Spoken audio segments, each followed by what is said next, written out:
এডাল সৰু গছৰ শিপা যদি আপুনি ঘৰৰ সন্মুখত ৰাখে তেনেহলে আপোনাৰ ঘৰখনৰ সমস্ত বাস্তুদোষ নিৰাময় কৰিব পাৰি।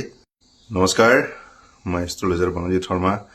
আজি মই আপোনালোকৰ ঘৰখনৰ সমস্ত বাস্তুদোষ নিৰাময়ৰ কাৰণে এটা সৰু আৰু সাধাৰণ উপায় জনাম।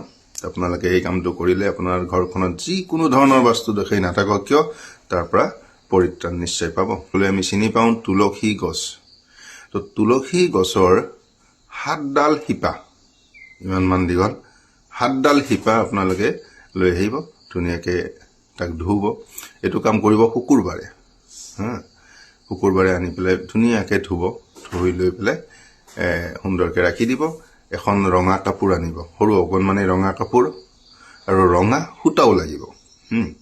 এতিয়া কি কৰিব, শনিবাৰে ৰাতিপুৱা ৰঙা কাপোৰখনত তুলসী গছৰ শিপাটো 7ডাল তুলসী গছৰ শিপা ধুনীয়াকৈ দীঘলীয়াকৈ ৰাখিব। তাত দুটামান আমাৰ চাউল দিব, আলো চাউল দুটামান দিব, কাপোৰখনেৰে মেৰিয়াই ৰঙা সূতাৰে এইটো বান্ধি ল'ব। বান্ধি লৈ পেলাই আপোনাৰ ঘৰৰ সন্মুখৰ মুখ্য দৰ্জাখনৰ ওপৰত এইটো বান্ধি দিব।